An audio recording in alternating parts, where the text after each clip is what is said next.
Hello future CPAs! So in our previous video, we have already discussed consolidation subsequent to day of acquisition.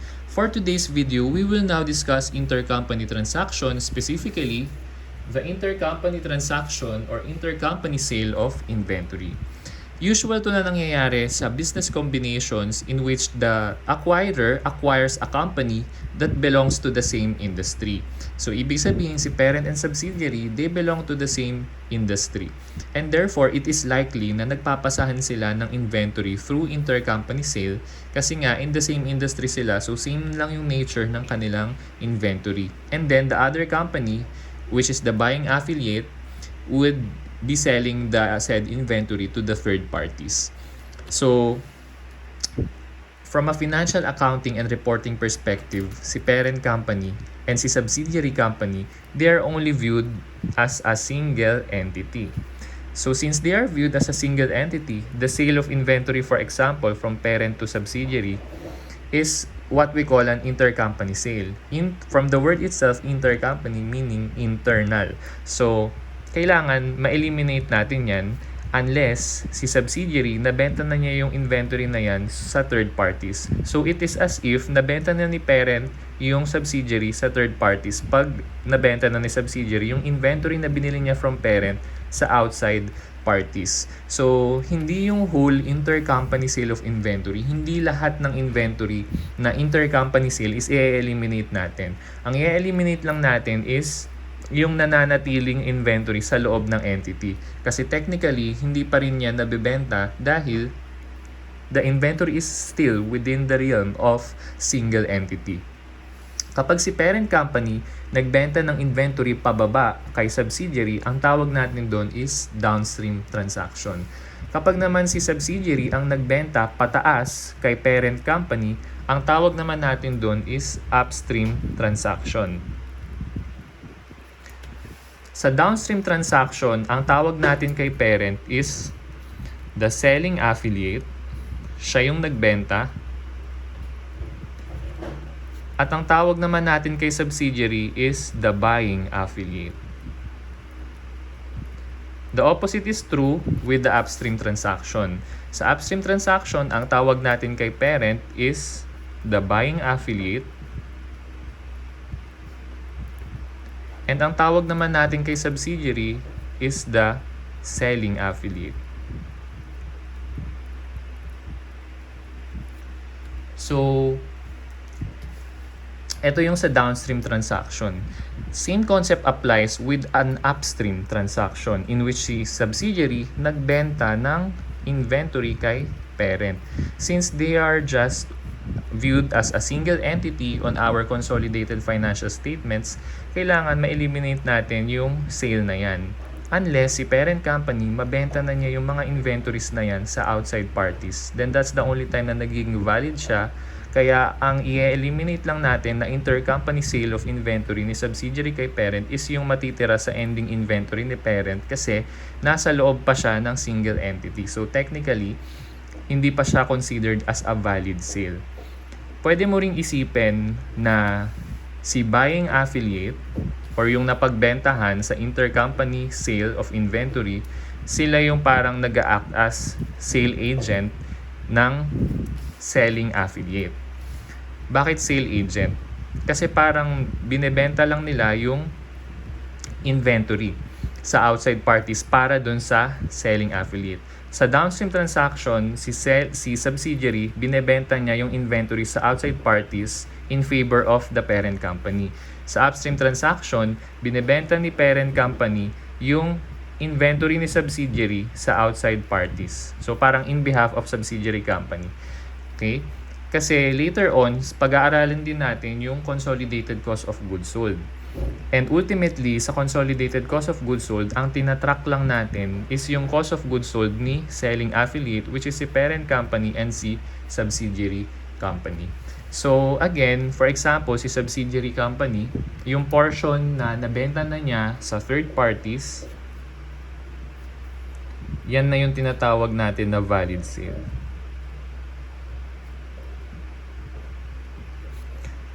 Yung maiiwan sa ending inventory ni subsidiary Yan yung invalid. At yan yung i-eliminate natin later on. Ganun din, from here sa subsidiary, upstream, pataas kay parent company. So, si parent company, pag nabenta na niya yung inventory sa third parties, it's already considered as a valid sale of the subsidiary. And then, kapag si parent company napunta sa ending inventory niya, yung intercompany sale, hindi pa siya valid. So, let's have an illustration. For example, dito muna sa downstream. So, si parent company, nagbenta siya ng inventory kay subsidiary worth 100 pesos selling price. So, debit cash, credit sales, 100 pesos. And then, debit cost of goods sold, credit inventory. So, ipagpalagay natin for example na ang gross profit rate ni parent is 20%. So, ibig sabihin, out of the 100 peso selling price, ang cost dyan is 80% kasi 100 minus 20% gross profit rate. So, CGS 80, inventory 80. So, wala pa tayo sinasagutan na problem. Nagsasabi lang ako on the spot ng mga arbitrary amounts. Ngayon, lagyan din natin ng non-intercompany sales si parent company. So, kunyari nakapagbenta pa siya ng inventory. Nakapagbenta pa siya worth 1 million. So, debit 1 million, credit 1 million. And since 80% ang cost ratio, magre-record pa siya ng cost of goods sold, credit, inventory. Kasi nga, naka-perpetual inventory system siya. So, 800, 800. So, dito sa income statement niya, ang makikita natin is sales minus cost of goods sold, gross profit minus OPEX, operating income, plus non-operating income, makukuha na natin yung net income. So, ang sales natin is 100 plus 1 million. So, that's 1,100,000. Ang cost of goods sold natin is 800 plus 80. So, that's 880,000. So, let's see magkano yung gross profit. 1,100,000 minus 880. 220. So, 220. Sabihin na natin ang operating expenses niya is 20. So, ang operating income niya is 200. Ngayon, yung net income kasi, it comprises operating income and non-operating income. But for purposes of our discussion, i-assume natin na zero yung non-operating income. So, our net income would be 200 pesos. So, from this transaction sa intercompany sale, ang magiging gross profit natin is 20. Obviously, ni parent company. Kasi, selling price niya is 100, ang cost is 80. So, yung portion na to na galing sa intercompany sales of inventory is ito, sales 100 minus cost of goods sold 80. So, ang gross profit niya is 20. Pero ang tanong, valid ba ito na mag-recognize or mag-reflect sa income statement ni parent company ng gross profit worth 20 pesos coming from the intercompany sale of inventory? So, to further illustrate, lipat tayo dito sa diagram. So again, si parent company nagbenta ng inventory worth 100 pesos kay subsidiary at selling price. Ang nabenta ni subsidiary sa third parties, let's assume 80% yung nabenta sa third parties. So 80. Ibig sabihin, 20% ng binenta ni parent kay subsidiary is hindi pa nabenta ni subsidiary sa third parties. Kaya sa ending inventory mapupunta. So, 20. So, because of this transaction, ang magre-reflect na sa income statement ni parent company is a gross profit of 220, including the gross profit of 20 from this intercompany sale. So, alin dyan sa 20 gross profit ang valid na tayo na i-recognize or pwede na natin i-recognize? Okay, so, yung 80, ang gross profit dyan is, diba, ang gross profit from this is 20. So, 80% is nabenta sa third party. So, 20 times 80%, 16. So 16 yung marirecognize dito. And then yung natira sa ending inventory, ang gross profit doon is 20 times 20%, 4. So 4. So etong 16, valid gross profit na yan kasi nabenta na ni subsidiary sa third parties. So nakalabas na siya from the single entity. Pero yung 4, nasa ending inventory pa siya. So dapat hindi pa i-recognize yan ni parent company. So ito yung i-eliminate natin na gross profit. Kaya dito sa ating net income, so dito muna tayo sa net income ni parent. So previously, diniscuss natin yung formula ng adjustments natin para makuha natin yung adjusted net income ni parent. So this is our discussion notes from subsequent to date of acquisition. Bale, makikita mo sa part ni parent company, meron siyang downstream adjustment, and sa part ni subsidiary, meron siyang upstream adjustment bago pa niya makuha yung adjusted net income ni parent and adjusted net income ni subsidiary. Kailangan mo tong dalawang to kasi kapag wala ka nito, hindi mo mako-compute yung consolidated net income natin. So, yung downstream adjustment sa part ng net income ni parent, try natin gawin dito. So, assuming na ang unadjusted net income ni parent company is itong 200. So, 200. And then, downstream. So, down na lang yung ilalagay ko. So, initially, i-recognize niya yung gross profit na 20. So, profit, na-add siya sa net income, naka-reflect siya sa net income, naka-add siya. So, this time, ima-minus muna natin para ma-recognize. And then, yung pwede na nating i-recognize is yung 4 pesos na gross profit. Hindi pa to pwede i-recognize. Ang pwede pa nating i-recognize pala is itong 16 na nabenta na sa third parties. So, plus tayo ng 16 dyan. So, ultimately, mag-minus siya ng 4. Ito yung 4. Yung 4, ito yung gross profit in relation dun sa inventory na nabenta kay subsidiary na napunta pa lang sa ending inventory kasi hindi pa nabenta sa outside parties by the end of the year that you are already required to prepare the consolidated financial statements. So 200 minus 4, assuming there are no other adjustments such as the dividend received from subsidiary, impairment loss. Yan, 200 minus 4 is 196,000. So yan ay magiging anip.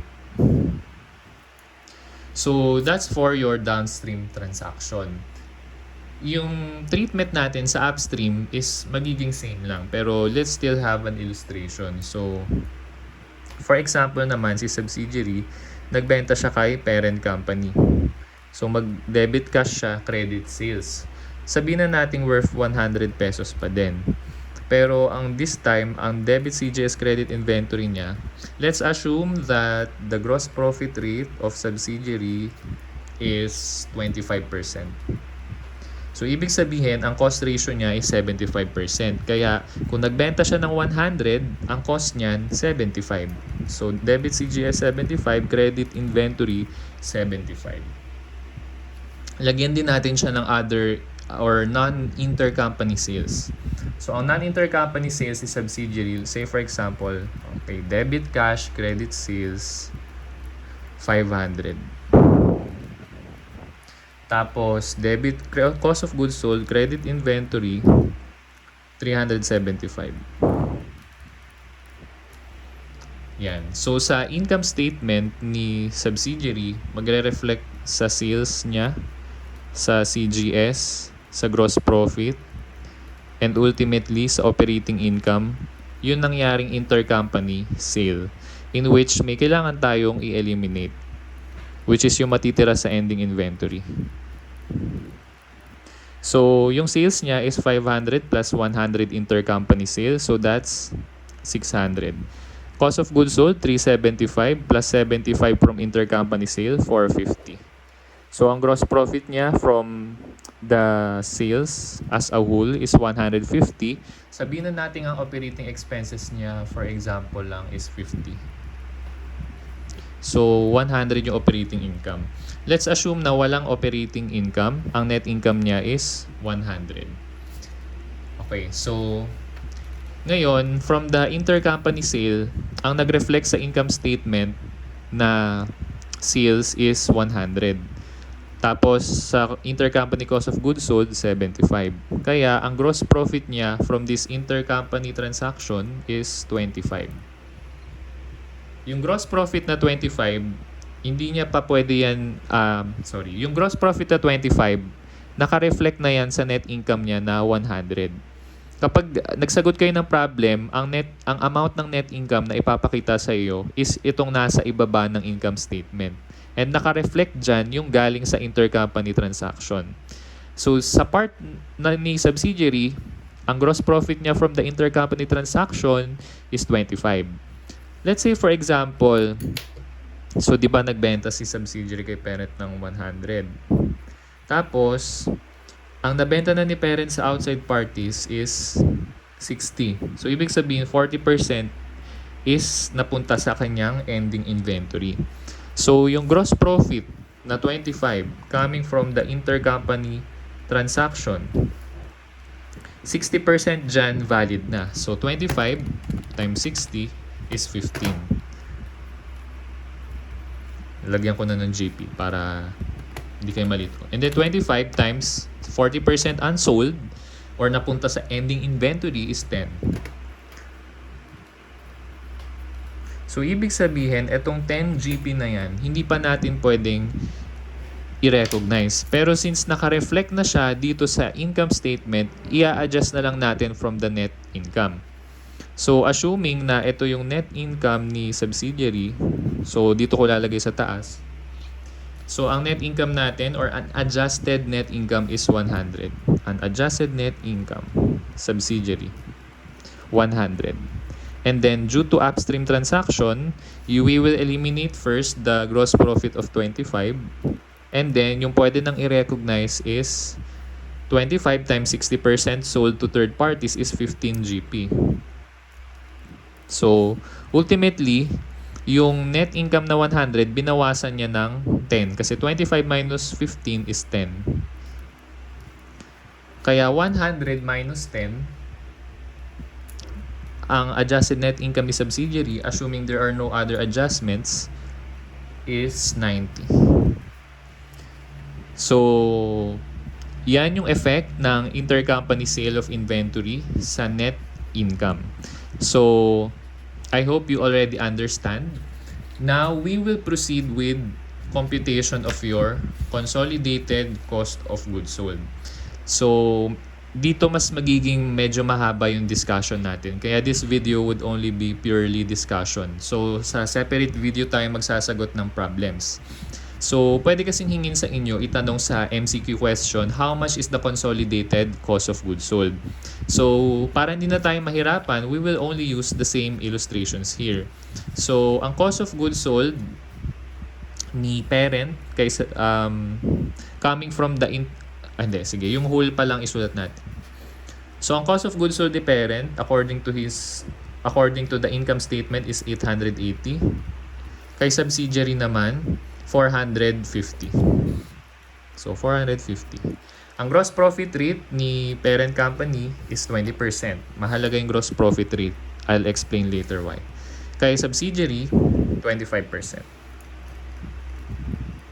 So, ibig sabihin, ang cost ratio niya is 80% kasi 100 minus 20%. Kay subsidiary naman, 100 minus 25%. Ang cost ratio ni subsidiary is 75%. Ang unsold inventory ni parent from the inventory na binili niya kay subsidiary, unsold ending inventory is 20%. So, ibig sabihin, ang nabenta na is 80%. Ganun din kay subsidiary, ang unsold inventory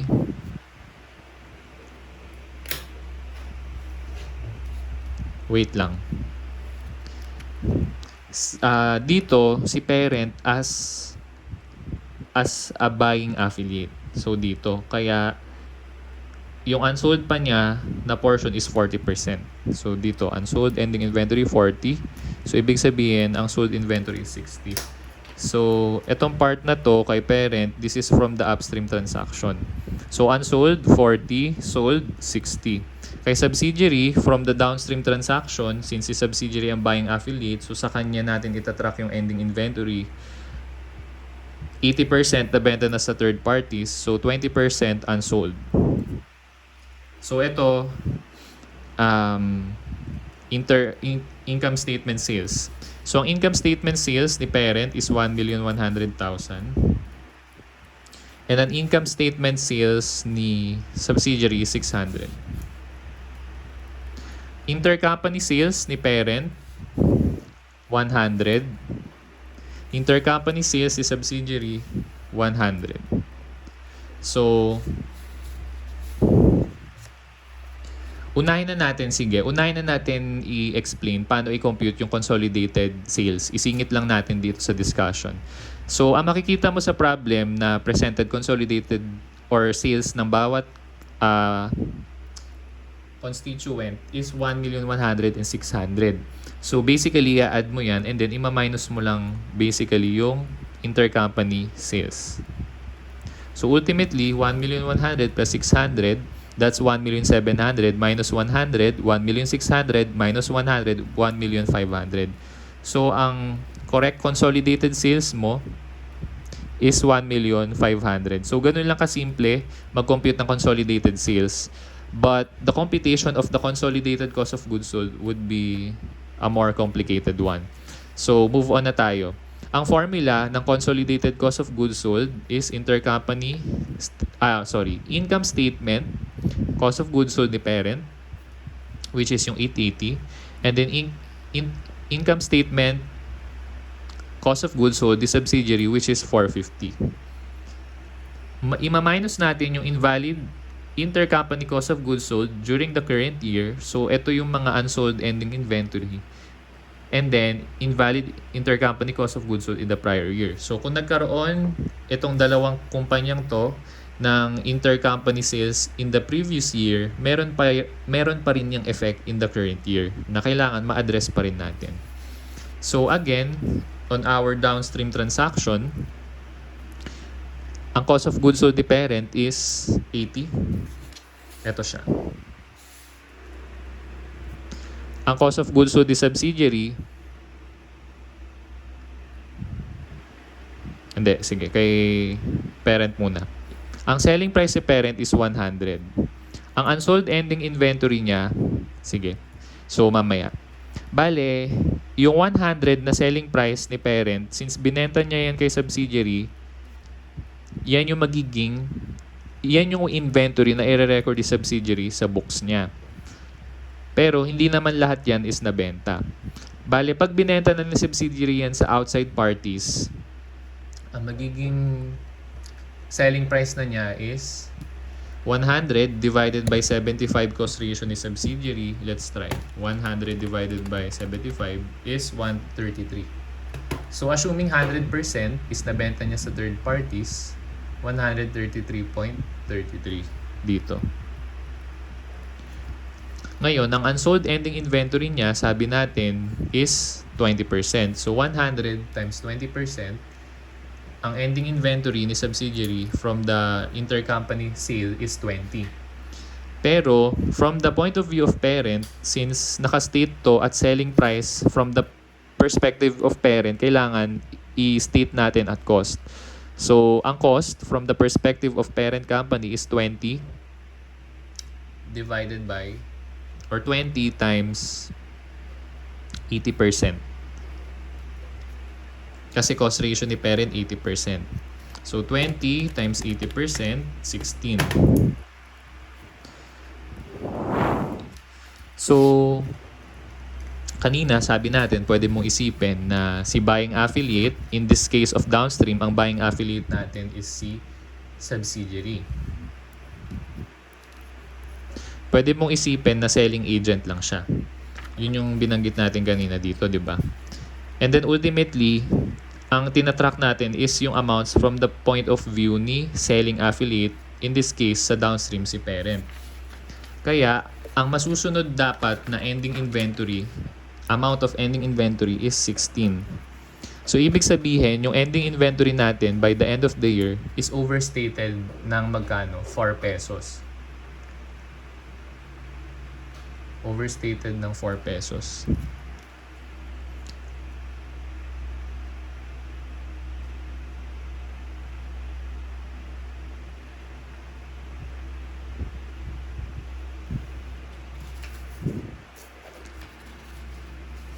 So, ito yung journal entries kanina.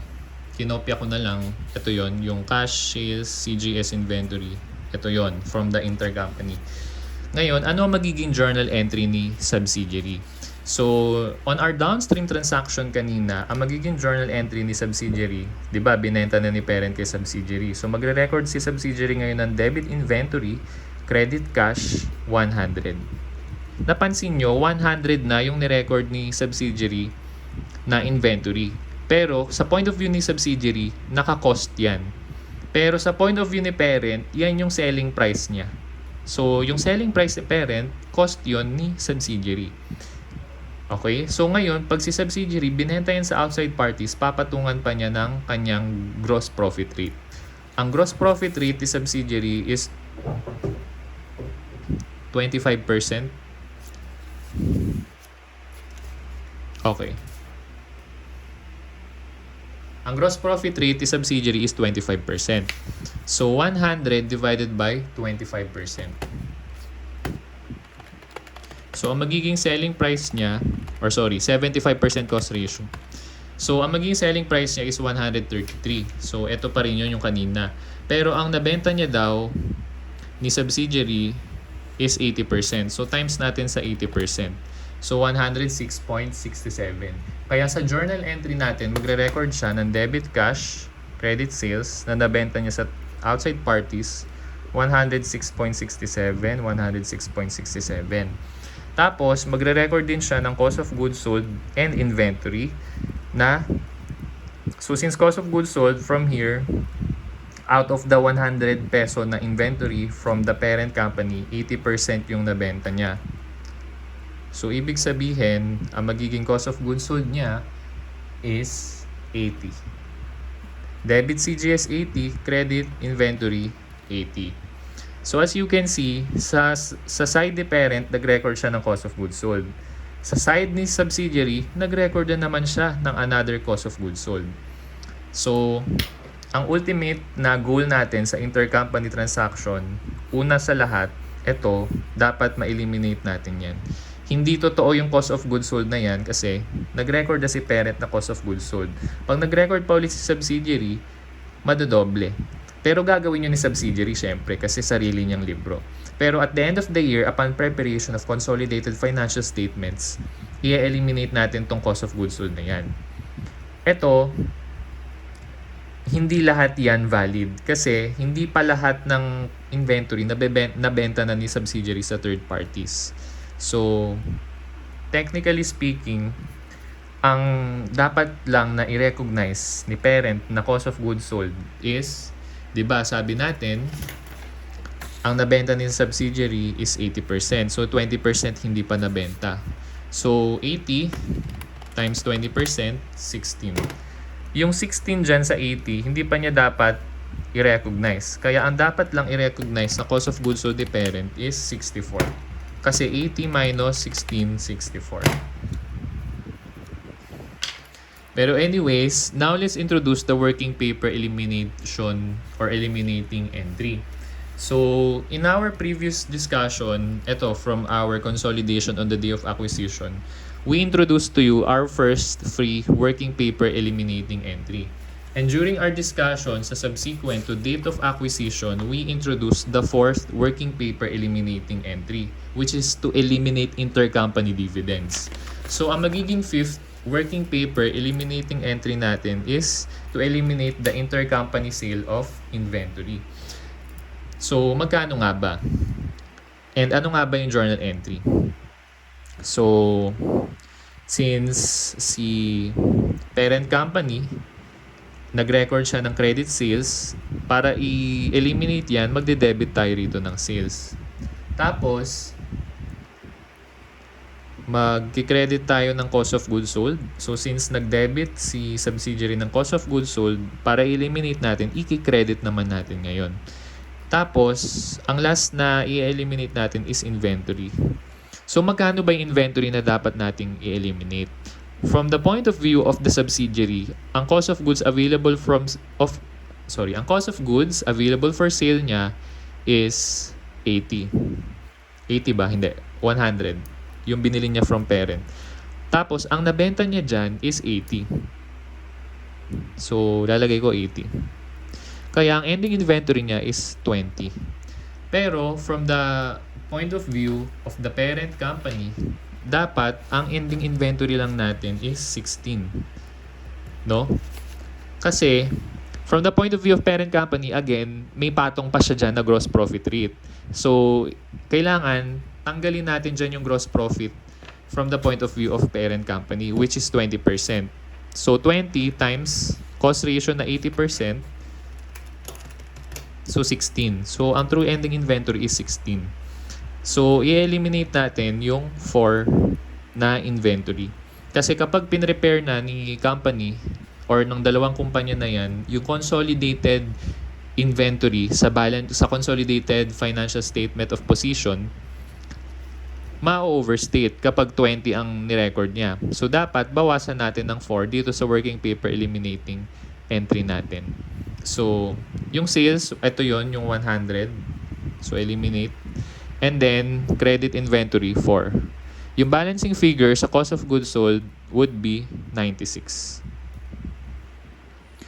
Okay, so saan nanggaling kaya yung 96? Basta na lang ba yan na balancing figure? So, meron ding pinanggalingan yung 96. Yung 96, galing yan dito sa 80 pesos. Yung natitirang 16 pesos, eto. Kasi yung 16, yan yung hindi pa nabebenta sa outside parties. So, 80 plus 16, 96. Okay?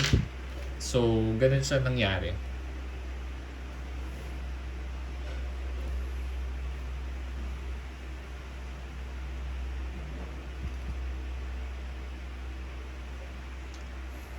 So basically, kung babalikan natin dito, again, si parent, so I'm explaining it in different ways para maintindihan nyo siya. So si parent, nagbenta siya kay subsidiary. Ang nirecord niya na cost of goods sold is 80.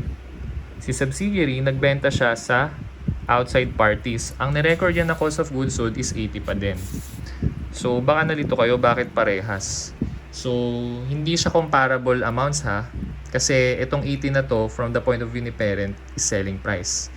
Kung hindi nyo naintindihan yung discussion natin, malilito kayo kung bakit parehas. And aakalain nyo na yung 18 na to, is yun din yung 80 na nirecord na CGST subsidiary. In-explain na natin kanina yan sa journal entries. Tapos, ang portion na hindi pa nabebenta ni subsidiary, dun sa binenta sa kanya ni parent is 20%. So, from the cost of goods sold na lang ni parent natin, i-multiply yung 20%. Pero ang may tungkulin na i-eliminate or ibenta yung inventory na yan is si subsidiary. So, 80 times 20%, 16. Again, sa cost of goods sold, ang i-eliminate natin is ito and ito. So, 80 plus 16, again, 96. So, punta naman tayo dito sa upstream. So, sa upstream, si subsidiary ang nagbenta kay parent. So, si parent yung buying affiliate.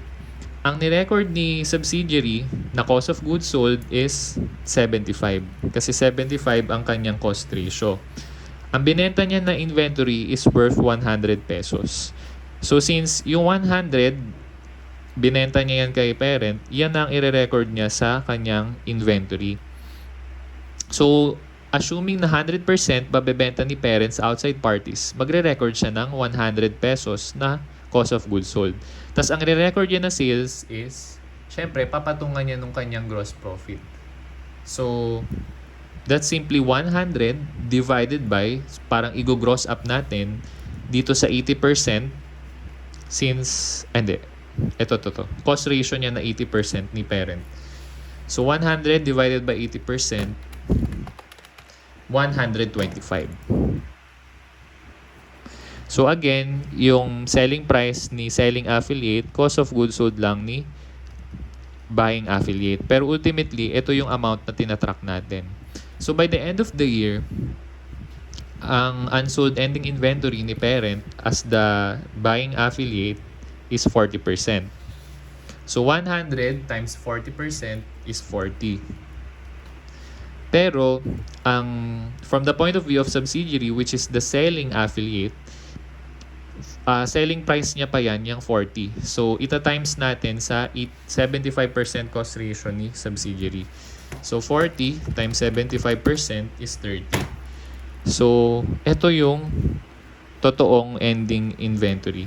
So let's try to discuss this again in the journal entries. Kung di mo pa na-gets, discuss uli natin dito sa part na to. Okay, so nung natanggap ni parent from the subsidiary yung inventory, mag-debit siya ng inventory 100, mag-credit siya ng cash na 100. Tapos, tas si parent, nagbenta na siya sa outside parties. Ang nabenta niya is 60%. So, dito muna tayo. Cost of goods sold, credit inventory, 60. Kasi 100 times 60%. And then, magre-record din siya ng debit cash, credit sales. So, ang i-record niya is yung 60, i-gross up niya pa yan based on the gross profit rate to parent na 20%. So, 60 divided by 80%. Cost ratio. So, 75. Kaya, debit cash 75, credit sales 75. So, ngayon, ang cost of goods available for sale niya due to the intercompany sale ni parent is 100. Ang nabenta niya dyan out of 100 is 60. So, ang ending inventory niya by the end of the year from the intercompany transaction is 40. Pero, ang true ending inventory, dapat i-view natin from the point of view of the selling affiliate, which in this case, upstream, sees subsidiary. So, 40, since naka-selling price yan from the point of view of subsidiary, yung 40 na yan, ita-times natin sa 75% na cost ratio ni subsidiary. So, 40 times 75%, 30. So, ito din yung nandito from the point of view ni subsidiary, ang unsold ending inventory is 30. And ito dapat yung ma-recognize sa FS or mag-reflect sa FS. Assuming na hindi sana nangyari yung intercompany sale. So, ibig sabihin, overstated ng 10 yung ating ending inventory. Kaya ang working paper eliminating entry natin is debit sales. Ipo-point out ko lang na yung ini-eliminate natin na sales is yung sales na ni-record ni subsidiary or ni selling affiliate, no? So 100. And then credit cost of goods sold, credit inventory. Yung inventory na eliminate natin is 10. So ang balancing figure is cost of goods sold 90. Saan nanggaling yung 90? Again, itong part na to ng cost of goods sold na ni-record ni parent, kasi 'di ba si subsidiary nag-record na ng cost of goods sold. Tapos si parent magre-record din naman ng another cost of goods sold. So yung cost of goods sold dito, kailangan ma-eliminate natin 'yan. So sa 90 na 'yan, yung 60 galing sa cost of goods sold na ni-record ni parent. Tapos yung 30 na natitira, galing yan dito sa 75 na ni-record ni parent. So since sa 75 ang nabenta pa lang is ang hindi pa nabebenta is eto 40% ang hindi pa nabebenta. So 75 times 40%, 30. So hindi pa nabebenta ni parent yung 30. So ang pwede pa lang i-record dapat ni subsidiary na cost of goods sold is 75 minus 30 is 45. So, yung 90 dito, 60 galing dito, yung 30 galing dito. Kaya siya 90. So, may pinanggalingan din. Kung di mo pa rin na-gets, punta tayo dito. So, again, si subsidiary, nagbenta kay parent. Nung nagbenta siya kay parent, nag-record siya ng cost of goods sold na 75. So, dito, 75. Si parent, nagbenta naman siya sa outside parties. Nag-record na naman siya ng panibagong cost of goods sold na 60. So, lagay natin dito, 60. Tapos, sa 75 na yan, hindi pa nabenta ni parent yung 40%. So 75 times 40%, let's compute, 30. Etong 60 na CGS ni parent and yung 30 na CGS ni subsidiary, i-eliminate natin. So ang total ng i-eliminate is 90. So pag pinag-add mo tong sa downstream na 96 at sa upstream na 90, anong magiging kakalabasan? Let's compute. 90 plus 96, 186. Sa journal entries natin, nag-eliminate din from downstream ng 96 and from upstream ng 90. Pag pinag-add mo yan, 96 plus 90, 186 pa din. So, yan din yung in-eliminate sa journal entry. So, dapat ma-appreciate mo muna itong journal entries bago mo maintindihan itong formula na to, specifically yung invalid intercompany cost of goods sold current year. Again, yung intercompany cost of goods sold na tinutukoy dyan, ito yung 80 plus 80, ito yung 80 plus 80. Sa upstream, ang intercompany cost of goods sold mo, yung 75 plus 60. Pero yung invalid dyan is itong 60 and itong 30. Sa downstream, ang invalid dyan yung 80 saka yung 16. So, kapag inad natin yung mga naka-X na yan, 186. Yung 186, ito yung ilalagay mo dito sa invalid cost of goods sold in the current year. Ang income statement cost of goods sold ni parent is 880. So, lalagay ko dito 880. Ang income statement cost of goods sold ni subsidiary is 450. 450. Minus invalid intercompany cost of goods sold from the current year is 186. Again, saan galing yung 186? Yan yung 60 plus 30 plus 80 plus 16 na dapat ma-eliminate natin. Kasi hindi pa valid yan na cost of goods sold. So 186. Bakit natin mina-minus? Kasi naka-reflect siya dito sa 880 at sa 450. Paano naka-reflect? So kanina sa unang part of discussion natin, ito yon. So naka-reflect siya dito, yung intercompany na to. Kaya kailangan i-eliminate natin yung portion na hindi pa nabebenta sa third parties and yung cost of goods sold na ni-record ni buying affiliate. Kasi si selling affiliate, nag-record na siya ng cost of goods sold nung una pa lang. Okay? So, ito yung last nating pag-usapan. Invalid intercompany cost of goods sold prior year. So, for example, today is year 2027. So, last year, 2026, assuming nagkaroon ng downstream transaction between parent and subsidiary. This year, 2027, meron pa ring epekto yan sa financial statements natin and meron pa tayong kailangang i-eliminate. So, mag-ano tayo ulit ng another illustration for intercompany cost of goods sold prior year.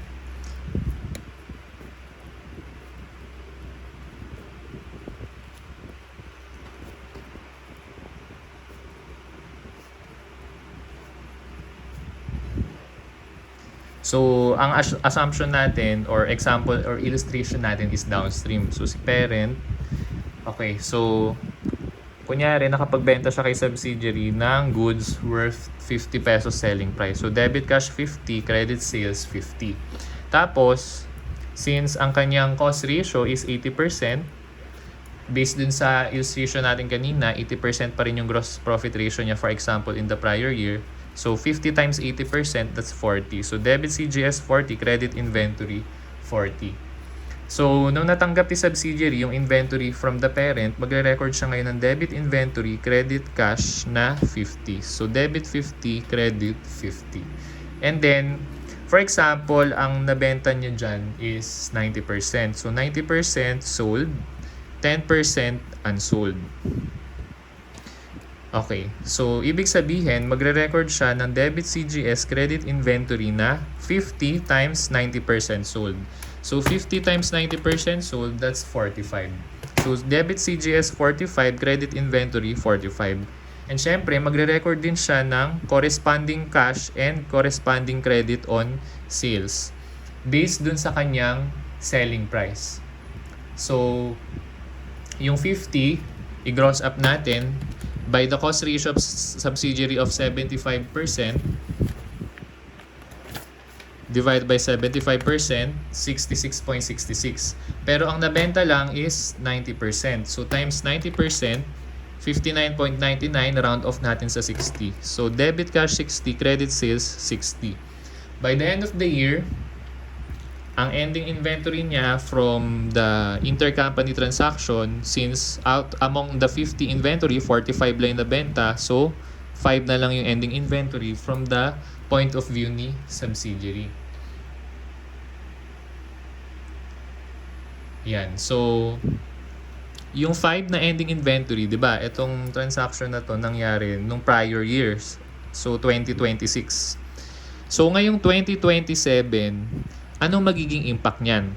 Yung natira sa ending inventory na 5 pesos nung prior year, which is 2026, i-assume natin na mabebenta na yan in the current year. Ang current year natin, again, is 2027. So, pag binenta yan ni subsidiary, ang magiging journal entry natin is debit cost of goods sold,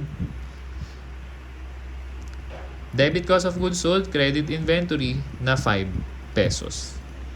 Pag ginross up natin yan based on the cost ratio of subsidiary, 5 divided by 75%, 6.67. So, magre-record siya ng corresponding debit cash credit sales na 6.67. So, last year, sa consolidated financial statements, in-eliminate tong part na to, 45. Tapos, nag-record na naman siya ng another 5 from the intercompany CGS in the prior year. So, kailangan i-eliminate din natin yung part na yan.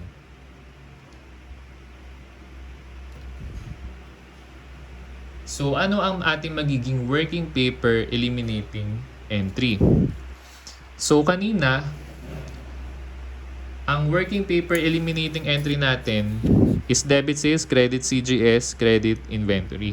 Working paper eliminating entry number 5, that's for intercompany cost of goods sold ng current year.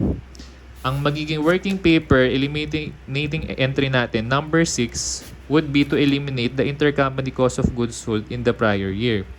Since last year pa ni-record yung sales, na-eliminate na yan in the prior year. So, magiging correction of error na to. Kaya ang eliminating entry natin is debit retained earnings and then credit cost of goods sold.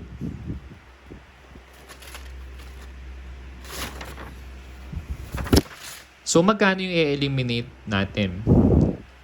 Again, yung cost of goods sold dito na 5, ang valid lang dyan is, kasi yung 5 dyan, selling price yan from the point of view of parent, which is our selling affiliate. So, dapat i-convert natin yan sa cost from the point of view of the selling affiliate. So, 5 times cost ratio ni parent or selling affiliate na 80%. So, 5 times 80%, 4. So, 4 lang dapat yung naka-record na CGS. So, 5 minus 4, kailangan i-eliminate natin yung 1. Kaya debit retained earnings 1, credit cost of goods sold 1. So, we are still required to eliminate another cost of goods sold of 1 from our intercompany cost of goods sold in the prior year. So, 880 minus 4, 880 plus 450 minus 186. Finally, invalid intercompany cost of goods sold in the prior year minus 1.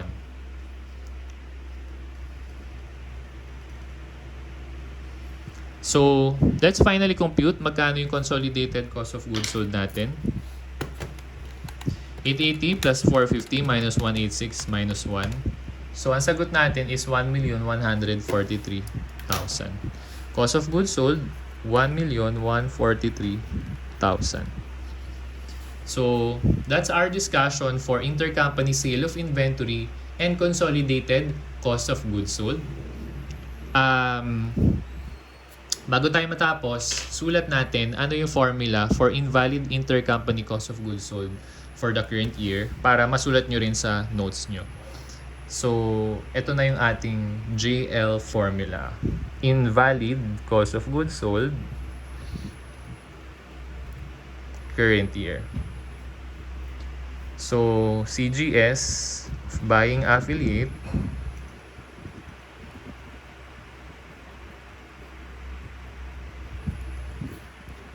plus CGS of selling affiliate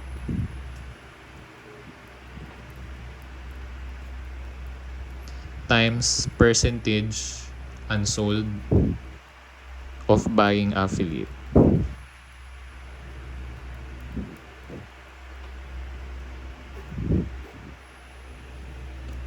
Kapag hindi given yung percent unsold of buying affiliate, pero given yung mismong amount ng ending inventory ni buying affiliate, then mas madali yung ating magiging formula.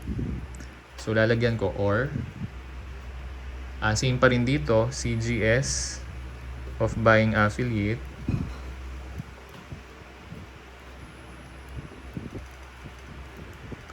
plus ending inventory of buying affiliate.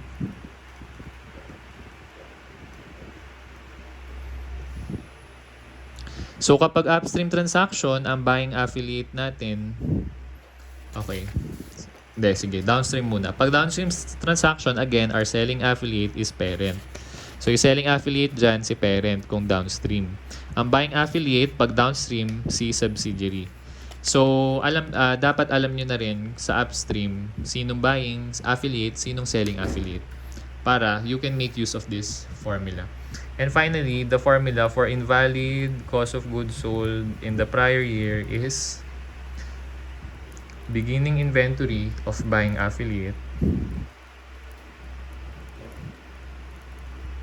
which is yung ending inventory niya nung prior year, kasi point of view na tayo ng current year, plus, hindi pala plus, times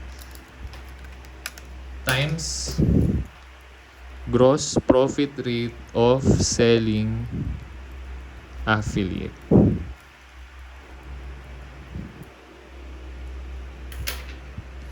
So, try natin i-compute for the final time using this formula para mas ma-appreciate nyo. So, again, invalid CGS for the current year.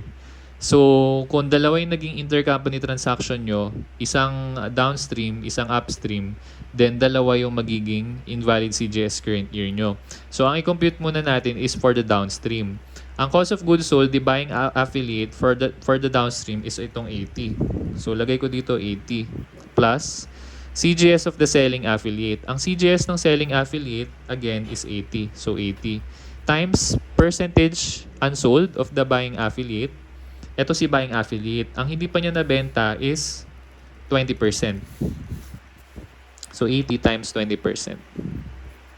So, 80 times 20%, that's 16.